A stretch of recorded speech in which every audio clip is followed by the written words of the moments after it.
Aria Minor in a class of her own. U.S. record, Brian Herron. We start a new U.S. #1. There you go. Can they do it? For national record for Bullis. This is unbelievable. Transcendent. It's into the record books. Rewritten.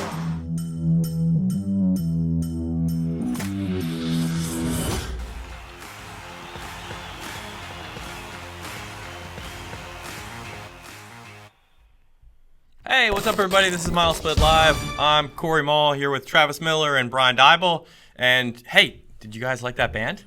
That was pretty cool. Yeah, two things I was thinking of that during that was the guy kind of in the front. He's kind of like bopping along, and then at one point I think he was going like this. I don't know if he was doing it to the band or what, but that was pretty funny. And then that intro, man, it still gets me every time. A little bit of goosebumps. Yeah, he was a conductor. That was a killer band at the VA Showcase this weekend in Lynchburg, Virginia.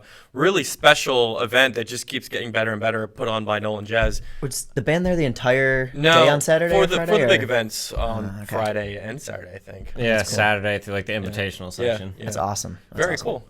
But we're going to start first with an interview with one great athlete from that contest over the weekend. Let's welcome in Britton Wilson of Mills Godwin High School in Virginia. She currently leads the nation in the 300 meters and 500 meters, and those are both all-time efforts from this past weekend at the VA Showcase. So, Britton, thanks for being with us. Hi, thank you for having me. Yeah. So, we've had a couple days to reflect. What's it feel like to be #1 in the 300 and 500 for the second straight year now? It's really exciting. I just it's like kind of unreal at first because I've been PRing so much this year, and I finally got to go out and do my events and PR even more in the 2 events that I did last year. So it's just cool to see like my growth from last year to this year. And in that 500 at the VA Showcase, you were matched up against Cherokee Young from the Hideout School.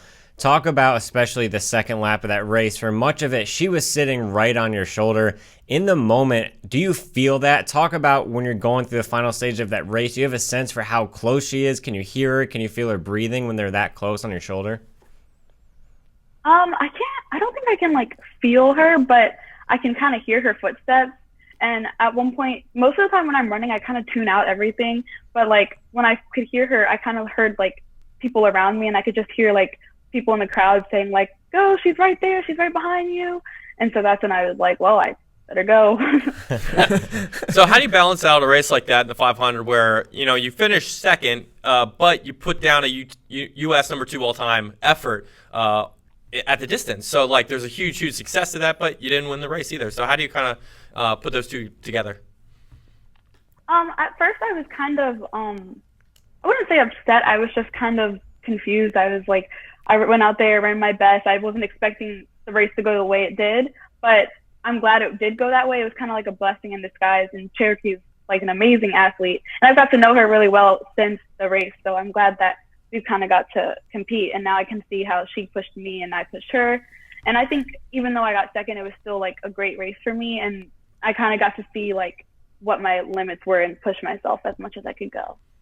And the 3 and the 500 are off events. In Virginia, you run them more consistently than some of the other states, but obviously they're not run outdoors. How do you feel about running the 3 and the 5, and what do you attribute your success to in those events? I don't know. I kind of like them. It's different because like not all the states do them, and usually people run the 4 and the 2. But I think the 5 and the 3 it just like sets you up for outdoor in the 4 and the 2. That's what I like about it. What specific workouts prepared you intently for this event over the weekend in the 3 and the 500? When you get ready for such a big national caliber, invitational, you probably put down some speed work just to make sure that your legs are ready. So was there anything specifically that prepared you for those 2 races? We did a lot of like race simulations, so I would put my spikes on at practice and like run at race pace, and I run with the boys at practice, so they really push me. And my brother, I run with him, and he's like super fast, so he's always pushing me, and I try to like whatever time he gets, I try to match that, or the other boys, whatever time they get, I try to match them, and they try not to let me beat them. So it's kind of like we're pushing each other. Okay.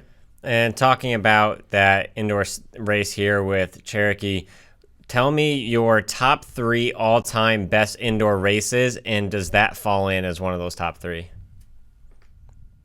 Yeah, that definitely falls in. I thought, I think it might have been 2 years ago when I ran the 500 with Sammy Watson and Lauren G at Liberty, and that was like my peak. Like that was my big indoor 500 race, and I got third, and I think I ran maybe a 112, but I think this is definitely one of like my top indoor races because again, it just like showed me how much I can push myself and like what my limits are. And I wouldn't say limits, it just showed me how much I can push myself. So, Britton, currently you're not wearing glasses. We need to talk about this right now because you tweeted after your one big race, I think it was the 300 against Corey Carter, that you couldn't see. So, tell us exactly what your vision is. What's going through your head when you're finishing a race? Can you see the finish line? Yes, I can see the finish line. I can see the lanes. People ask me, they're like, if you can't see, how can you see the lanes? No, I can see the lanes. It's like the times, or like if I'm at check-in and my mom is always like sitting somewhere where I can like know where she is, and she always like waves at me, and I'm like, who is that? Or like I'll hear someone say like, let's go Britton, and I'll be like, because like I don't know who it is because I can't tell, but I got my glasses right here. What is your vision, or what's your balance? Oh, I have no clue. I know it's not good, but I don't know for sure. I know I can't see far away. I don't usually wear them when I'm like doing my homework or something because I can see up close fine. But like if I'm watching TV or like in class, I have to have them on because everything's all fuzzy. Okay. When you're running an event like when you're running the 500, are you able to see the clock to have an idea of where you're going through in the laps? Yeah, I can kind of see it like enough to be able to tell what it is. And I usually have like my coach is usually yelling out my splits or something, so I kind of like listen to that. But most of the time I have to like squint a little bit to see. So you're pretty versatile. What distance will you not run? You've ever considered that, your coach might offer you, but you've never wanted to run, and why? I guess the mile, because I ran 800 and I didn't like it. Oh, it was bad. My chest was like burning, but I would do it again. I would run it again, but I don't think if he ever put me in the mile, I'd be out. And let's talk about off the track a little bit. What are some talents people may not know about you that you have outside of track and field? I sing and I play the guitar. I have two guitars. One's acoustic and one's electric. And my acoustic one is named Michael, and my electric one is named Lucy. Okay, I have a hypothetical for you. Beyonce says she wants to race you at 200 meters, but she says if you let her win, she'll follow you on Twitter and Instagram. But if you beat her, she'll stop being a track and field fan altogether. Do you win, or do you let her win? I don't want to let her win. But like it's Beyonce, so I don't know. That's very, but like hypothetically speaking, I guess. No, never mind. I wouldn't let her win. No. It'd be cool to say I beat Beyonce. Yep. Yeah, for sure. Yeah. And now, all-time goals. What do you hope to have accomplished by the time you end your high school career? I want to try to go to the Pan Ams this year. I've gotten really close to Shelby Tyler this year, and I met her on my Tennessee official visit, and since then we've been really close. And she was on the team last year to Finland, and I've also become really good friends with Aria, and Grace went to Argentina. So it'd be cool to travel and do something cool like that. I've never gone out of the country, and I've never gone that far.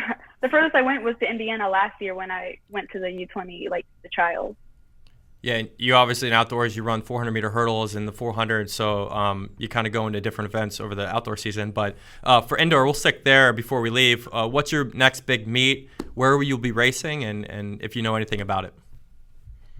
My next big meet is the Milrose Games, and I'm running the 300, but I don't know like exactly who I'm racing against or what the like heats are or anything yet, but I'm really excited. I'm excited for the competition, and I love the armory track, so it's going to be fun. Awesome. Well, thank you so much for being with us, Britton. You had a tremendous weekend, and I'm sure you'll have many more to come in the future, so I'm sure we'll see you out there. Thanks. Thank you. All right. See ya. Bye. Bye. Bye. One of many great performances at the VA showcase. Britton's a special talent in VA, though, because she's versatile like a lot of girls her age and just kind of rising in the track and field world.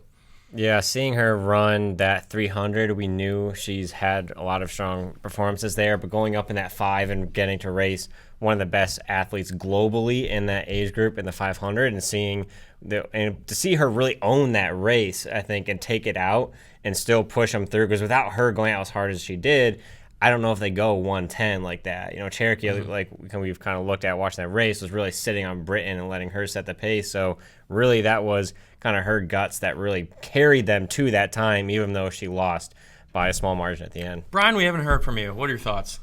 Yeah, it was awesome. It was awesome talking to her. Obviously, you guys were there. Got to see the races in person. I only got to watch on video.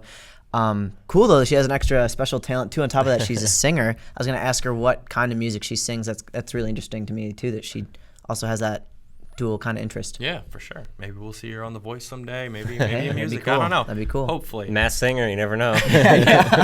As always, let's move on to the Big 5 storylines. Well, VA wasn't the only big meet that was happening this weekend. We also had some good performances out of Texas Tech. And one among them was Laila Owens' big effort in the 200, surpassing everybody in the country, even Tamara Davis in the 200-meter dash. She went 23.54, which is a special time. How good is Laila Owens, guys? She's really interesting, a rising talent following the footsteps of her sister, Jara, who's now at A&M. Also kind of similar talent her age. It's really interesting because we've kind of seen some comparisons. She's really strong in the 200, and now as we look ahead to what's next for her, I'd really like to see if she can go up into the 4. Running these kind of times indoors in 23 mid is phenomenal, but now let's see if she can run up and then maybe match what some of these other Texas greats have done in the 400. What about you? Yeah, I mean, what she's been able to accomplish in a small amount of time, it seems like there's not as many stats in our profiles as some girls who've been running or would be a junior. So it's really interesting to see. You drew a comparison here to Bailey Lear, and it's kind of interesting. You look at some of Bailey Lear's times from her junior year and Laila Owens' times this year. Laila Owens is actually ahead now of where Bailey Lear would be in the 200 specifically and the 400 as well. And Bailey Lear's PR in the 400 meter her junior year was 55.20. Laila already has a 54.76, so she's ahead of where Bailey Lear was her junior year. And Bailey Lear was a great 400 meter runner from the state of Texas, who graduated, went to USC, I believe, last year. So did Bailey start to we see her growth that junior year? I mean, Layla's in her junior year at Fort Bend Bush. It was right? sophomore. Okay. Bailey Lear went 53.7 as a sophomore. Layla, I think, was 54 low. So, and Bailey was never that big on the indoor scene. So, like her right now, her 400 PR is slower than Laila Owens, but her outdoor PR junior year was 53.0. Yeah. So it was a killer. a lot of key to remember that shows here. potential too for Laila to continue to get better, and once she hits an outdoor track like Bailey did. Key to remember here in Texas is all the indoor facilities that are coming to fruition. We have and recently built one at Texas Tech. Yep. Houston is building onto their track now, and they just acquired one. It's giving more opportunity to kids, so we might start to begin to see some faster and faster times from Texas kids, whereas a couple of years ago, some of these kids didn't have those opportunities. So maybe she's seeing the benefit of that already. Moving on to number 4, Chloe Cunliffe. We talked about her last week, but she once again rose in the pole vault 14 feet flat to go U.S. number 1 at the National Pole Vault Summit in Nevada. The sister of Hannah, Chloe is becoming an athlete on her own right and really one of the nation's best at the pole vault.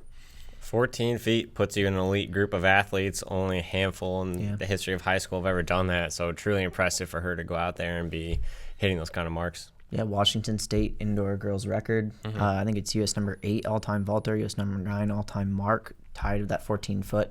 So it's super big, and that meet always draws some amazing competition. As we know, Mondo used to vault there. I think he vaulted there this year as well. Sandra Gatorsman vaulted there. His brother vaulted there. Got a 16-footer this weekend. It's always a great meet for the pole vault. I think it's a nice meet to work into if you're hoping to sort of hit a mid-peak in the season before maybe a late peak in the indoor season for her. But she knew she could hit 14 feet as well because she did it at the USATF meet last year in July. You get over 14 feet for the first time, it becomes easier the next time, even though it is indoor. So I think a lot of that confidence is brewing in Chloe. And she's stronger, right, as a senior, and you can really start to see some of that growth in her. So, and I'd like to see her now, maybe if this is a sign that she's going to compete more around the country, because historically, if you look at where she's competed outside of last season, it was really a lot of just in-state competition.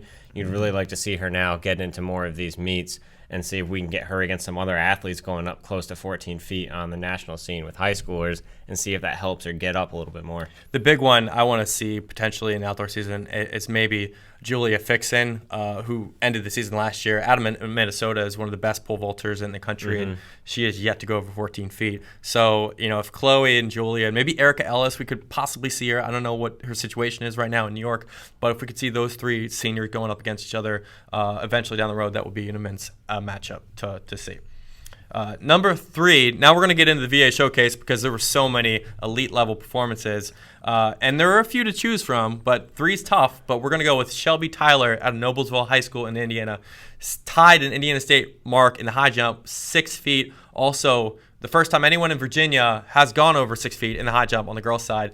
And she looked really, really smooth doing it. So is this the first of what we will begin to see from Shelby Tyler looking forward? I think one of the things I was talking about when we were there and just heard over the PA that no one in any competition in the state of Virginia had ever cleared 6 feet before. It kind of blew my mind. It's so funny. It's kind of weird. The strength of indoor track in that state, you just assumed at some point someone would have done it. I think it speaks to what the VA Showcase is doing, being able to bring in more out-of-state talent to host like a true national caliber meet there, which is fantastic. She made some good attempts at 6'1" as well.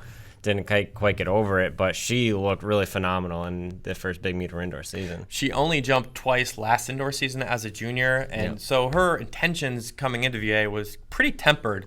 5'10" was her goal, right? But she got the 5'10" cleared it the first time, and then she's over it. I think a lot of that confidence swelled in her. But I think another part to it that isn't often talked about, but is definitely there, is the competition level. Morgan Smalls, Jenna Rogers, this is one of the best high jump fields in January that I think we've ever seen indoors. Yeah. So she was kind of using that rush to really get herself and elevate it to that position. But Shelby Tyler has gone over 6 feet as well. She got the U20s last year in Finland, going 6 feet 0.5 to finish 11th there, and she went 6 feet 0.75 at USA Juniors. So she definitely had experience too going over that height. Moving forward to number 2, the girl who just rose to number 1 in the MileSplit 50, Athing Mu, goes ham mode against Kayla Davis, the phenom freshman out of Run U Express. This was a phenomenal race at 400 meters. Later came back on Saturday to win 600 and a junior class record of 128 mid. Unbelievable performance from Athing Mu. So you guys, thoughts on this girl who's continuing to rise, and Kayla Davis too. I put in the script Athing Mu for president. I think just her range of events continues to impress me. And I know we saw it at AAU outdoor last year with the 2, the 4, the 8, and just again indoors. With the events that she ran, just dropping these times that she does. It's truly impressive what she's able to do. Yeah, with this 52.5, which puts her in super elite company. And when we look at historically in high school, a handful of girls that ever run under 53, this is now a thing. Is this season, she didn't even know it was a junior class record until I think a day later when that went out. But now we've seen her run fast times kind of solo and unattached, then run well through the summer. But now she's starting to move into that category of being an all-time great, when she's just not good anymore. She's truly elite now, and this is fantastic to see her running this early in the season. And keep in mind, it's still elite, but she's less than a second off of Sydney McLaughlin's national record when she went 51.6, and Athing Mu has another year left. Yeah. So I think that we don't really know what the ceiling is for her, because I think she's still getting into some of these national caliber races, and we're seeing that it can elevate her. So this is really exciting to see what's next. Let me ask you this. Going into this race, Aria Minor wasn't there, so you had a little less of a draw. But Kayla Davis, on first glance, looks like a unbelievable prospect. And a lot of people going to that race kind of doubted Athing, just kind of thinking Kayla would run away with it. But did you think she could win before this race started?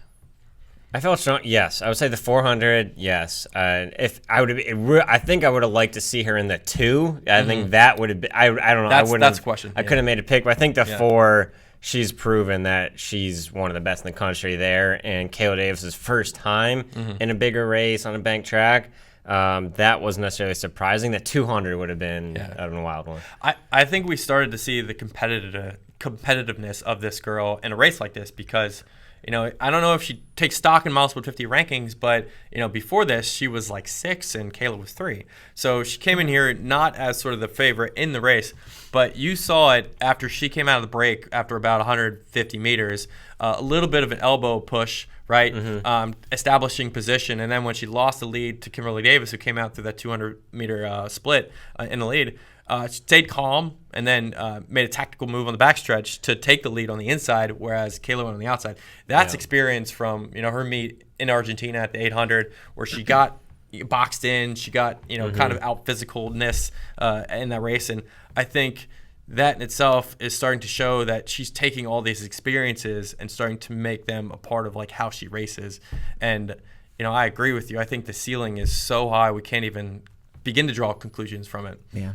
Well, that's one thing, you know, you talked about her as an all-time great in the 400 when she's not far off some of the all-time greats in the 800 either as well. And that's one of the things I think when we first started to realize how good she was that 800-meter distance. And I still view her as an 800-meter, but she's obviously shown her talents across the a virtue of things. And you're 100% right. I was going to say also, I think in this race, specifically with Kayla, her experience on the track and having a few more years on Kayla, a few more races, a few more bigger races internationally kind of got the better, you know, for her to get that win. And we spoke to a number 2 all-time athlete earlier, Britton Wilson. Don't forget the 600 with Athing Mu as well. Yeah, with the 128, number 2 all-time high schooler. I mean, just phenomenal. I really thought she could break 130. I mean, 128's beyond sort of the expectation, but I think that 600 shows that, like, when she goes into this pro field in the 800 meters, I think in a couple of weeks in North Carolina, she could do something really special because she's going up against Aji Wilson and a couple other pros. Like, what is she capable of in a couple weeks there on a very fast JDL track that's not banked? Yeah. Like, I don't know. We saw a similar athlete in terms of range in Sammy Watson a few years ago. And Sammy's junior season she ran her fast 53.0 in the 400, and she PR'd, I think around 203, maybe 201 her junior year. Was in her senior year is when she went off ran a bunch of 2 flats. But Athing Mu's in that range right now. Yeah. So I think that's definitely the direction she's heading in is going up that 800 and chasing some of those 201, 2 flats. Before they left, Trenton Track Club was smiling for sure. They got a lot to look forward to in the future. Yeah. Couple honorable mention picks before we get to our number 1 storyline from the VA Showcase. How about this kid from Northwood, Maryland, Eldad Mulugeta, anchored a winning DMR team. Many probably thought Arlington would go in there and win the DMR with Ryan Oosting as an anchor, but no, it was Mulugeta that got him. He also placed 3rd in the 2 mile, which was a very good performance from him, so watch out for him in the future. And then, you know, Wilson, as we talked about, really great performances there. But I don't think this is any bit of a secret. Number 1, Bullis School boys relays, 2 national champions, 2 national record races in the 4x2 and the 4x4. What does this tell you about Bullis at this stage of the season, and what do you think they can become in the next couple of months?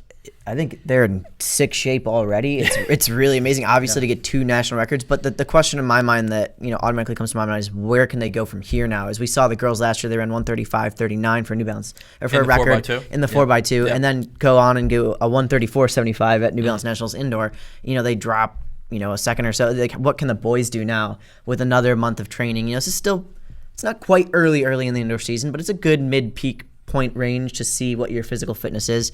So, you know, at this point, how much further, how much faster they can go, how much more can you kind of get those exchanges a little better, a little faster, a little more smooth?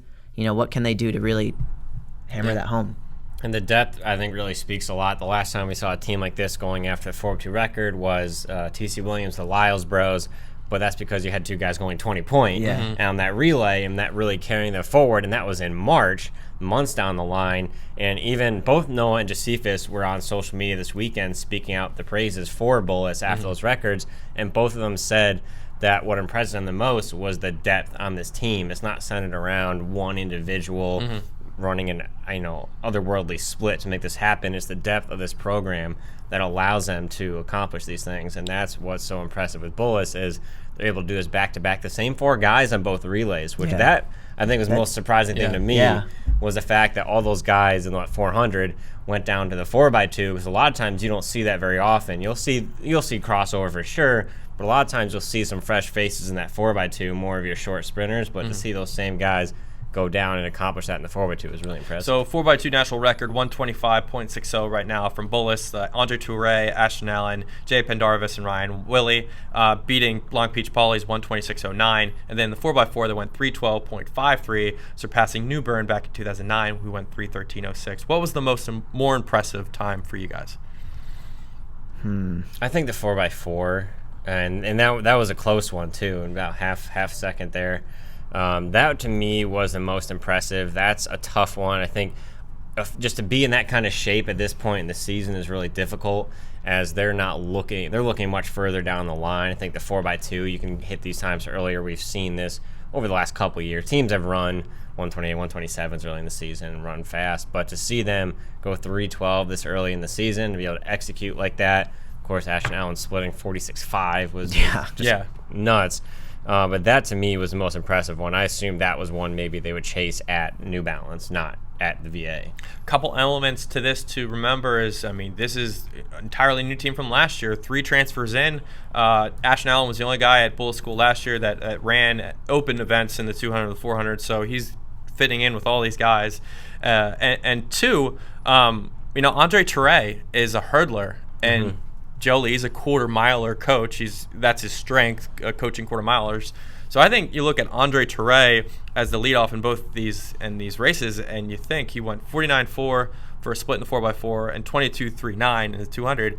Think about coaching. If he can coach this guy up to 47 and 21, they're dropping even more time. I think you look at Pendarvis and Willie, already pretty accomplished in their own respects in these races. I think Pendarvis had won a state title before outdoors in a 200, but I think Tuohy's the linchpin here that's going to help them really, really skyrocket. Yeah, and we talked to Joe after the 4x2, and you look at how fast they ran, what incredible performance is, but everything was already being calculated. They know this wasn't it. They weren't saying national record done, like, let's move on to other things.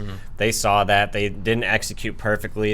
Ashton Allen getting the stick in second, went out wide earlier, and so they think they could have still make up more time there. So we already seen a really impressive performance here, but they have their minds set on something. He wouldn't have come out and say exactly what time they're going after, but I think that we could still see something like truly mind-blowing, a mark that's going to stand for another 10 years for these guys. The cool part about this too is that if they do go fast at this national meet, say New Balance, they're going to pull teams along to their school records. DeMatha Catholic, for instance, in the 4x2 was like 4/10 off their school record in January. Yeah. So they were really loving that attempt there as well. When they're running this well and this good, they elevate everybody else around them as well. Yeah. Given for sure. As long as they stay healthy, tell us the name of the game right now at this point, because would you rather have great records indoor season or stay healthy through outdoor? I think I would rather want to be outdoor throwing down mean times on the track there. And Nick Cross had a great leadoff for DeMatha that got them to stick in the lead, and you have to look ahead to an event like New Balance. You assume you're going to see those teams in the finals with some other standout guys, and we're going to see how Bullis strategically approach that with their lineup, because that dynamic caused problems for them on that second leg, getting the stick in second because of what Nick Cross did. That caused Ashton Allen to swing wide. Then a last-minute swap by the officials in the exchange zone caused some crossover. So, again, that just causes more clutter and chaos. And, in those relays, you want to get out front as early as possible. You don't have to deal with that. So it'll be interesting to see if Bullis adjusts their lineup at all once we get ahead to some of those faster relays. I understand what you're saying. One thing when you say adjusting the lineup, I think when he was talking about it too, I think Tuohy kind of just stands the best chance to be out there in first. Maybe he's not the fastest, but he maybe has one of the best starts just because he was one of those short sprint hurdle guys that has to get out quick and knows how fast he needs to get out. So maybe that's why they put him first, but that's probably the best. Well, those were the storylines from this weekend from some of the big meets. Let's go to underclassmen of the week. There was another guy from the VA, just a freshman, LC Bird, named Jayson Ward, ran in those odd events, the 300 and the 500, but in the 500, impressively, he went 105. And 105, you look back at like when we started tracking data in that race on MileSplit, stands up pretty high. Second all time as a freshman, just behind Seti Saul. So Jayson Ward, kudos to you having a great freshman performance here. Yeah, when we looked at the guys in that race, he was not one who we thought would post one of the fastest times from the entire meet. In those heats, he was, I believe, in the first heat. He wasn't even in the fast fifth heat, right? So he goes in the front and he runs a 105 to start out, and then those guys in the last heat kind of have to make up for that. Yeah. Yeah, and two of his teammates, I think Jeremiah and another Willis character, I think they're both juniors or seniors, they ended up going 1-2. But, that's 3 guys for LC Bird now in these events. If they can put something together for the 4x4, that would be great. But it'll be interesting to see LC Bird at the state championships in Virginia because they're in the same group conference as Bethel. And Edward Richardson has won 3 straight titles in the 500 for Bethel. Yeah. And he's going for that 4th. Bit of a question mark, too. We didn't get to see him race at VA. Exactly. Yeah, he was held up because he was, had a minor thing happening. But Jayson Ward's going to give Edward Richardson maybe a run for his money at the state championship season, too. So let's go to some non-meet related storylines. One of the biggest athletes to come to VA from California in her first race in 9 months was Claudia Lane from Malibu High. Claudia was scheduled to run in the mile and the 2 mile, and she ended up entering in the mile. But after 3 laps, she had to pull out. It looked like she caught the rail and kind of fell off the track. So it was a disappointing turn for her debut coming into the indoor season. It was also her first indoor race of her career. So let's kind of go into Claudia Lane's performance. What do we see from her maybe moving forward? Yeah, I think this was we see her right there. You see that moment where she fell off the track. I mean, this was a difficult first race back. Very competitive field. Yeah. It wasn't going to go out super slow, and there's going to be a lot of athletes up at the front for someone not accustomed to indoor and the banks. It was just a difficult situation for her in that first time back. And we saw what looked like she was just kind of moving in and may have clipped the rail, which caused her to fall off. And it's just something you're not used to. Just mentally, that's such a challenging position to be in your first race back. And so she probably just may not have been as dialed in as normal. And we were certainly excited to see her come back. It's unfortunate that it ended the way it did, but I mean, track takes no prisoners. I mean, you love it. You love that aspect of the sport where it's very raw. And for her, I credit her a lot in coming out here for this first time back because it was, a big risk in the sense that your first meet back is at a high caliber invitational like this. So she deserves a lot of credit for getting out there, but that's definitely a tough way to end it with a fall like that. It's tough. I think it's a learning experience. I think as well, though. First indoor meet, like you said, you get that rail, and sometimes you're not used to it with a bank track. So it's definitely a good learning experience, something that she can build on for college. Claudia is one of the most well-known athletes in the country over the past 3 years. She's a 2-time Foot Locker Nationals winner. So, part of it, too, is she felt probably a lot of pressure coming into this meet because people were wanting to see how she did. And that isn't always easy. On Thursday at the pre-meet press conference, she was asked whether, she felt that she could compare to her former selves, in cross-country or track. And I love the response in that she said, I'm not trying to be who I was like 2 years ago or even last year. I need to be who I am now. And what I am now is I've been training healthy for a month, and I'm going to work from there and see where I go. So, I think that's what we have to take a look at when we look at Claudia is, she's not a complete picture right now, but she could be very soon. So I think it's a process. It's steps. I think, seeing her out there is good. That's the first step. Now, continue on and get some more races, and I think we'll begin to see Claudia again. Yeah. Moving on to our next topic is Daniel Maton of Camas High in Washington. He ran a couple weeks back at the University of Washington in an 800-meter race to set a U.S. number 1 there. This weekend, he's going back to the Dempsey in Seattle in a mile against professionals. And I know we've talked about this, guys, before, but Daniel Maton could be a guy who could go for a Sub-4 this year. Maybe it doesn't happen here, but what is possible for this mile attempt here coming up this weekend? It's a great event for it. They're going to have a number of sections here, but there's a lot of depth in the 40 or so guys entered here. So I would be shocked if he got into the seeded heat, but I think you'll have at least 2 sections, if not 3, that have the capability to go sub-4, or that'll be on pace for that. So I think that's the ideal situation for him, not getting a heat where guys might be trying to go 3:55, 56, but getting one of those second or third heats where people are going right around that 4-minute mark. I would be very surprised if he was in that kind of shape right now. Yeah. But just hanging a group of guys that can pull you to 410, maybe 405, he's feeling really good. Because 151 that early, I think maybe surprised him with that. So if he can just get and hang on to back one of those packs, we could easily see the fastest time in the country come out of there. For sure. Yeah, I mean, I think that's definitely a big possibility. He's getting one of the fastest times in the mile. And you look at his 151, he ran 4:16.68. That's his mile indoor PR. But I think it's just all depends on, again, what you said, what he falls into and how he kind of approaches the race. We were talking a little earlier how he took out that 800, and maybe he had some learning experiences from that with that top group of athletes and some big talents there. So maybe he learned from that, and we'll see how he kind of filters in and races with these collegiates and pros again. And getting that experience. I think it's also just a huge experience and confidence booster to be in a race like this. So maybe not the first attempt we'll see a sub-4, but I would say 4:05 is definitely in the range of possibilities for him. Technically, this wasn't reported up until today. We have a story on on Daniel Maton by Logan Stanley, so give it a look on MileSplit.com. But it goes into detail about a little bit of the Maton family history and Dan over the last maybe couple months. And one important thing that came out of the story was that Dan spent a couple weeks in Cape Town, South Africa this winter, and he ran 2 races in the span of 5 days, both miles, and he went 4:12 and 4:13. That to me says that he's ready to do something interesting. But, he's got pedigree. His brother Matthew went sub-4 over the outdoor season in 2015. And Dan has a great combination of speed and aerobic strength. And I think that's the key to a good miler. In December, I wrote about maybe the possibility of somebody breaking 4. And, looking at the past guys like Drew Hunter and Alan Webb, they always had incredible speed at 800 meters. Even Reed Brown, when he broke the mile, 4-minute mile, and Maton, they went 151. So Dan has maybe that combination that in time can do that. And against the field like this, I think he's capable of going under 405 because in the 800, his plan was, let's hang on as long as I can. Let's get in this group of guys.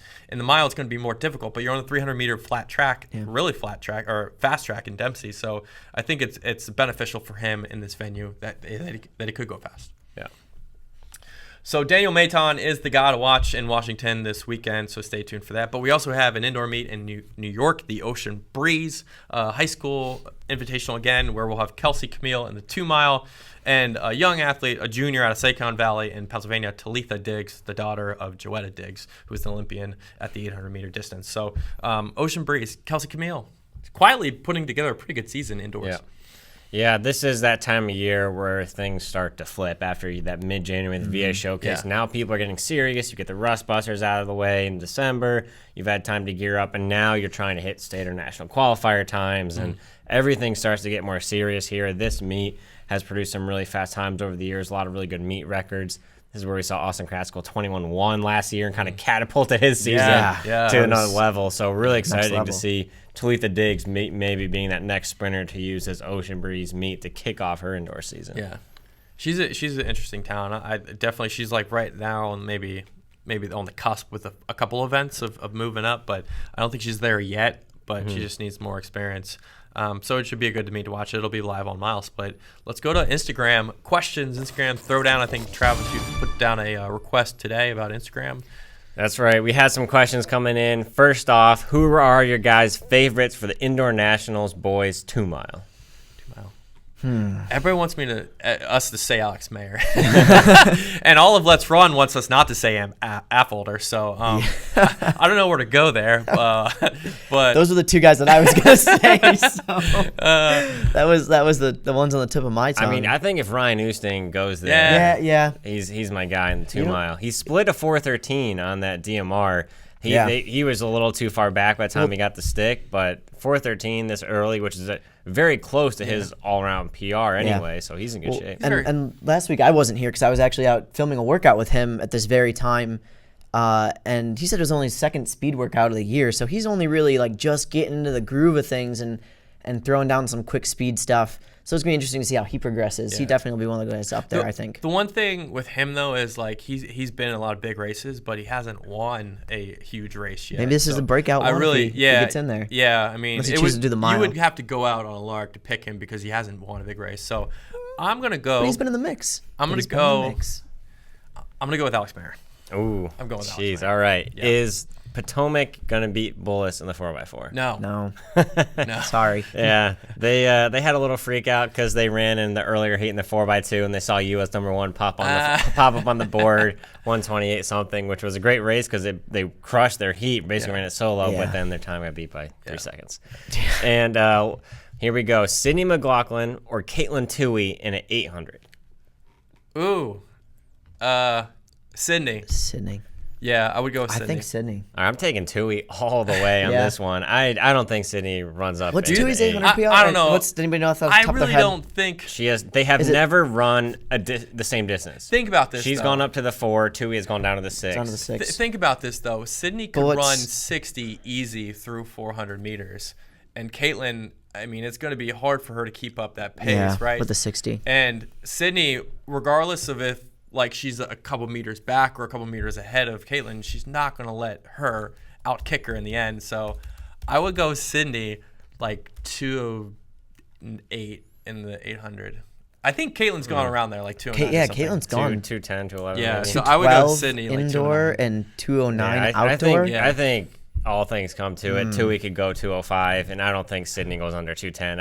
You don't think she goes under 210? No, I think 62? she's No way. out. 62. No. When you hit the Katelyn 600 Tuohy? meter mark, those. Give me a. I don't know. I mean, I think she's she's not got an athlete enough who runs up in distance like that. She Yeah, started off as like yeah. a 60 or 100 hurdler. Like, she's not someone who I runs up. still Do think she's got that Do I grit need to make remind her you? Do I need push to remind through. you about Tyrese Cooper last year? Went 157, I think, for 800 meters. Everybody which kind of is doubted him. which is Yeah. slow for a boy. but yeah, but he's it's- one of those guys who went up in the distance. You know, And they, based on how good he is as a 400 meter runner, that is not a national. That's extremely average time. Tuohy could be a very, very good 800 runner. It's a good I don't question. think that Sydney's That's a good question. time would match up. But going the Sydney. last. she goes 209. So 2 Sydneys, 1 for Tuohy, right as always. And our last question from Instagram: can we set what this up? is in Jolie's backpack?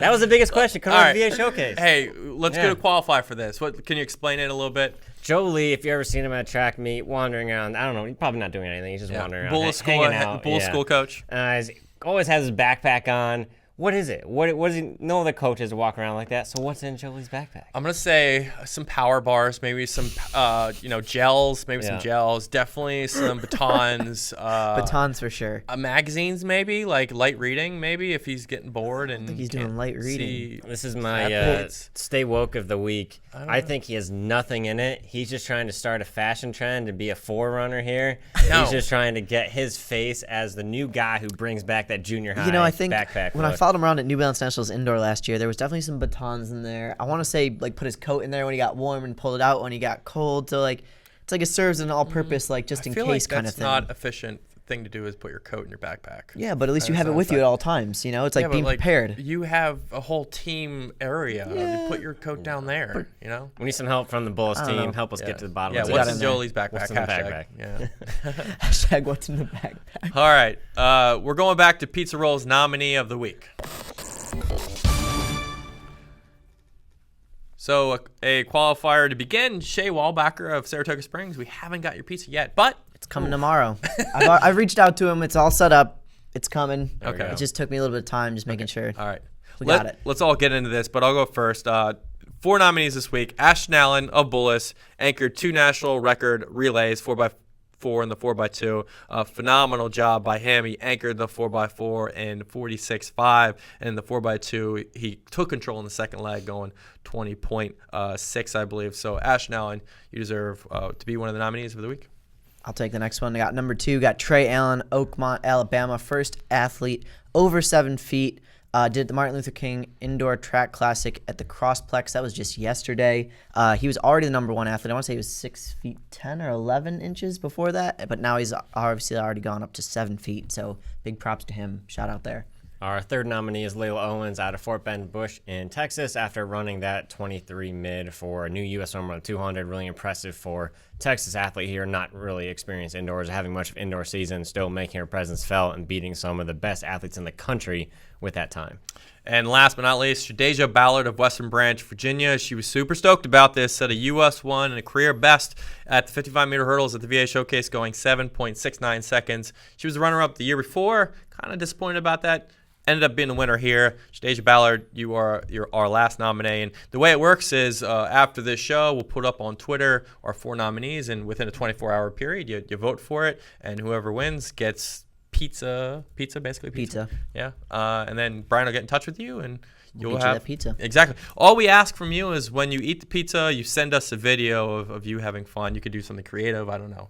Take a video of some kind. So, Thank you for that, guys. Another show, another success. We're going into another big weekend. Maybe not as big as VA Showcase level, but as always, track continues on. So what are you looking forward to this weekend? Yeah, for those of you who have a number of events, head over to MileSplit.com. Check out the live event coverage tab on the side. We have double-digit events this weekend between MileSplit and FlowTrack, so a ton of stuff, a lot of regional things, Maryland and Virginia. You mentioned Ocean Breeze. We have Texas Tech on FlowTrack, UW Invitational, BU John Thomas Terrier Classic, Penn State National Open. So we've got you covered this week with a lot of great stuff, elite high school and collegiate and pros who are racing. That Maton race at UW is going to be really interesting. Awesome. Grant Fisher's making his season opener out there with a lot of other pros. So I'm definitely dialed in. I know that's going to be one of the races I have bookmarked to see how he hangs out in the mile out there. Yeah. So stay locked on MileSplit.com this weekend. We'll have all the coverage for you, and we'll see you next Tuesday from MileSplit Live. Take care.